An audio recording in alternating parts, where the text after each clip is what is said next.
भगवान राम और हनुमान पर सीएम भूपेश बघेल के बयान को लेकर सियासी घमासान छिड़ गया है। पूर्व मंत्री बृजमोहन अग्रवाल ने कांग्रेस पर राजनीति के लिए राम का नाम जपने का आरोप लगाया। बृजमोहन अग्रवाल ने कहा, कांग्रेस के लोग सनातनी नहीं बचे, इसलिए भगवान राम को भी विभाजित करने की कोशिश कर रहे हैं। वहीं कांग्रेस खुद को सबसे बड़ा राम भक्त बताने से पीछे नहीं। कांग्रेस मीडिया विभाग के अध्यक्ष सुशील आनंद शुक्ला ने कहा, कांग्रेस के कण कण में राम है, लेकिन बीजेपी ने भगवान राम की तस्वीर को क्रोध और रौद्र रूप में दिखाकर निंदनीय काम किया है। देखिए, अभी हम भगवान राम को मर्यादा पुरुषोत्तम कहते हैं, भद्र पुरुष कहते हैं, राम भद्र कहते हैं। और भगवान राम के अभी इसके पहले जितनी तस्वीरें आई या मूर्तियां बनी हैं मंदिरों में, बहुत सौम्य रूप दिखाया जाता है और उसको देखने से ही, उसके स्मरण करते ही मन में शीतलता का भान होता है। उसी प्रकार हनुमान जी तो ज्ञान, भक्ति और शक्ति तीनों का समुच्चय है और कभी ज्ञान मुद्रा में, कभी भक्ति के मुद्रा में हनुमान जी दिखाई देते हैं। लेकिन अभी कुछ वर्षों से हम लोग देख रहे हैं कि भगवान राम को युद्धक राम के रूप में, जैसे रेम्बो बना दिया, हमेशा युद्ध की मुद्रा में हो। भारतीय जनता पार्टी तो प्रभु राम को इस देश के जन जन में, कण कण में, मन मन में बसे हुए राम के स्वरूप में और जनता के मनोभाव को लेकर भारतीय जनता पार्टी प्रभु राम को आदर्श मानती है। परंतु कांग्रेस जो है, प्रभु राम को अपने राजनीति के लिए उपयोग करना प्रारंभ किया है।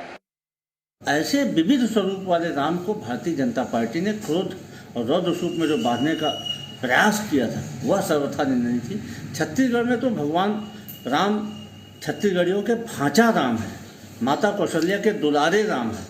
तो हमारा राम से एक अलग टाइप का नाता है और इसीलिए छत्तीसगढ़ सरकार भगवान राम के विविध स्वरूप को छत्तीसगढ़ में प्रचारित कर रही है। छत्तीसगढ़ के लोग इसको हृदयंगम कर रहे हैं।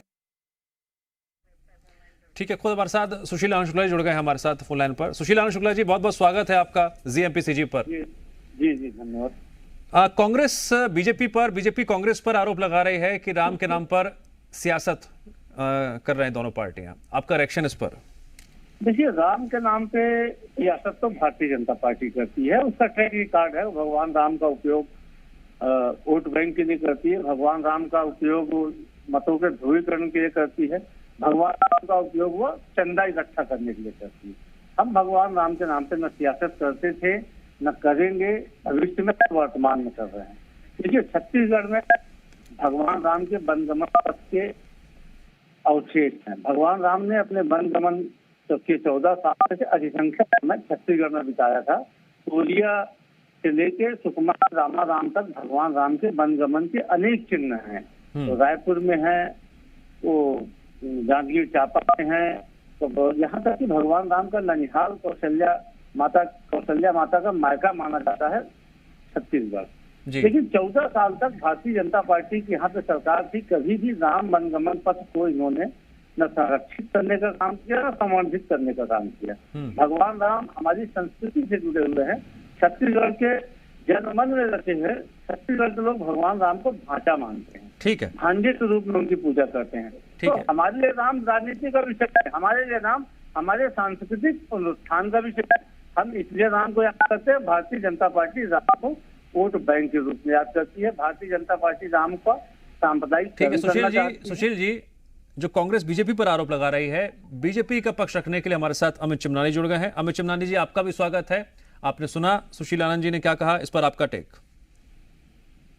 देखिए, सभी को इस बात का आश्चर्य जरूर है कि ऐसे लोग जो भगवान राम को काल्पनिक कहते आए, जो कोर्ट में उनका केस चलने नहीं देना चाहते थे, जिन्होंने राम मंदिर, राम जन्मभूमि पर बने ऐसा कभी नहीं कहा, वो लोग आज भगवान राम का नाम तो ले रहे हैं। अच्छी बात है, सबको लेना चाहिए, लेकिन उन लोगों को सीख दे रहे हैं जिन्होंने अपना पूरा जीवन भगवान राम को समर्पित किया, जिन्होंने अपनी राजनीति की शुरुआत वहीं से की, जो अपनी राजनीति भगवान राम के आदर्शों के हिसाब से चलाते हैं। तो ये इनकी एक पॉलिटिकल स्ट्रेटेजी तब से बदली है जब से सुप्रीम कोर्ट ने आदेश दिया है कि अयोध्या में भगवान राम का मंदिर बने। इससे पहले आप देखिए, कांग्रेस के नेताओं के बयान भगवान राम के और उनके खिलाफ होते थे। आज भी छत्तीसगढ़ में ऐसे लोग हैं जो सरकार से जुड़े हुए लोगों के रिश्तेदार हैं, भगवान राम के लिए अपशब्द कहते हैं। तो अब ये इनकी राजनीतिक मजबूरी है, कहीं न कहीं ये दिखाना चाहते हैं कि हम भी भगवान राम के करीब हैं, उनको मानते हैं, वही हमारे आराध्य हैं। ये कांग्रेस की एक मजबूरी है। मन में राम होते तो राम मंदिर बनने से पहले कभी तो कहा होता कि जन्मभूमि पर ही मंदिर बने, कभी तो प्रयास किया होता, कोर्ट नहीं गए होते राम मंदिर के खिलाफ। तो स्पष्ट है सब कुछ। ठीक है।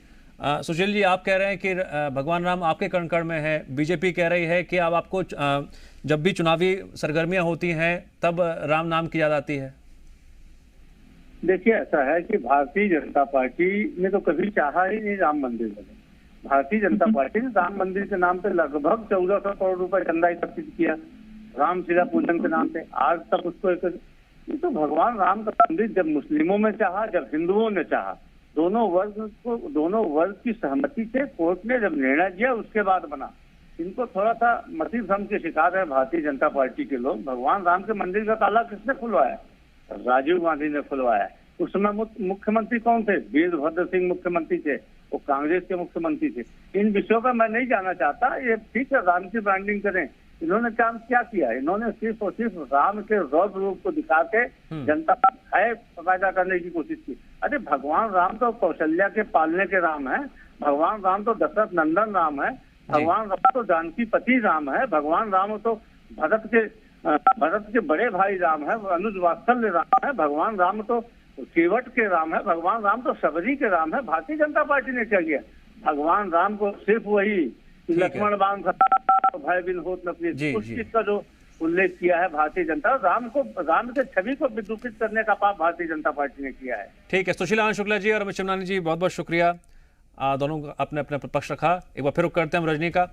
रजनी, बीजेपी हो या कांग्रेस, दोनों के बयानों से कम ये जरूर कहा जाता है कि इस वक्त छत्तीसगढ़ में राम के नाम पर सियासत जरूर गर्मा गई है।